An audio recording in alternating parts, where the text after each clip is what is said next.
परशुराम के बारे में तो आप सभी को पता ही होगा, जिन्होंने 21 बार इस धरा को क्षत्रियों से विहीन कर दिया।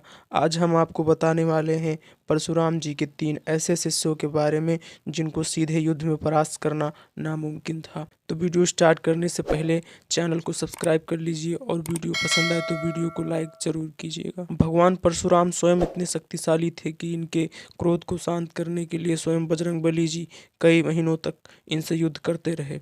अब आप इसी बात से अंदाज़ा लगा सकते हैं कि इनके यह तीनों शिष्य कितने शक्तिशाली रहे होंगे। अगर महाभारत के युद्ध में श्री कृष्ण ने इनको छल से न मरवाया होता तो ये तीनों मात्र एक दिन में ही महाभारत का युद्ध समाप्त कर सकते थे। इस बात का पता तब चलता है जब महाभारत का युद्ध समाप्त होने के बाद अर्जुन भगवान श्री कृष्ण से पूछते हैं कि हे माधव, अगर इन महारथी योद्धाओं को छल से न मारा जाता तो युद्ध का क्या परिणाम होता।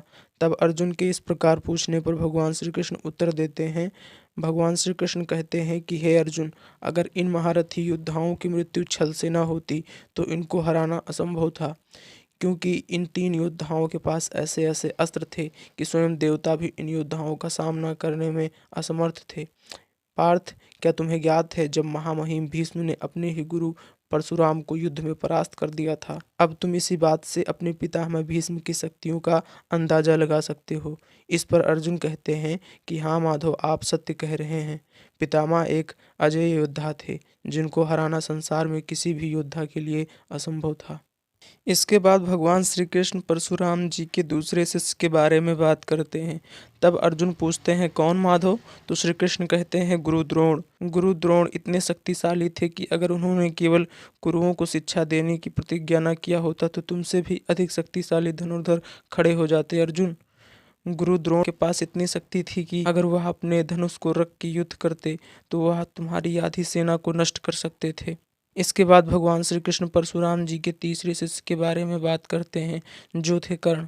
श्री कृष्ण कहते हैं कि अंगराज कर्ण तुम्हारे पक्ष में युद्ध करते तो हे अर्जुन, कुरुक्षेत्र के युद्ध में मेरी कोई आवश्यकता ही नहीं थी, क्योंकि अंगराज कर्ण अकेले ही कई अक्षौणी सेनाओं के बराबर थे, जिसने अपने सिर्फ 3 ही बाणों से इंद्रदेव को भी भयभीत कर दिया था। और युद्ध के दौरान कर्ण ने तुम्हारे रथ को पीछे ढकेल दिया था। इस पर अर्जुन कहते हैं कि हे माधव, आप उस कर्ण की पराक्रम की प्रशंसा कर रहे हैं जिसको मैंने कई मील पीछे ढकेल दिया था। इस पर भगवान श्री कृष्ण हंसते हुए कहते हैं, पार्थ जरा सोचो, तुम्हारे रथ पर बजरंगबली और स्वयं त्रिलोकी का भार लिए मैं बैठा था और उस रथ को कर्ण ने अपने बल से पीछे कर दिया। यह कर्ण के अपार बल का सूचक है।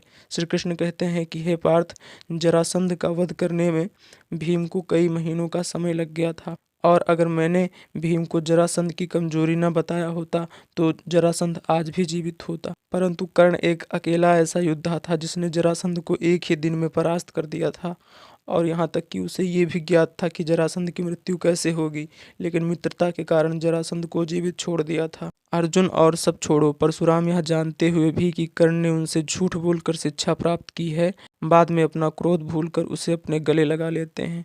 सब कुछ जानते हुए भी भगवान परशुराम को अपने शिष्य कर्ण पर बहुत गर्व था। श्री कृष्ण कहते हैं कि हे अर्जुन, इसी वजह से मुझे इन 3 योद्धाओं से डर था, और यही वजह थी कि संसार के सभी योद्धा इनसे डरते थे। इस विषय पर आप सभी का क्या राय है, कमेंट बॉक्स के माध्यम से हमें ज़रूर बताएं। और अगर वीडियो पसंद आया हो तो वीडियो को लाइक और शेयर ज़रूर करें। मिलते हैं नेक्स्ट वीडियो में, तब तक के लिए धन्यवाद।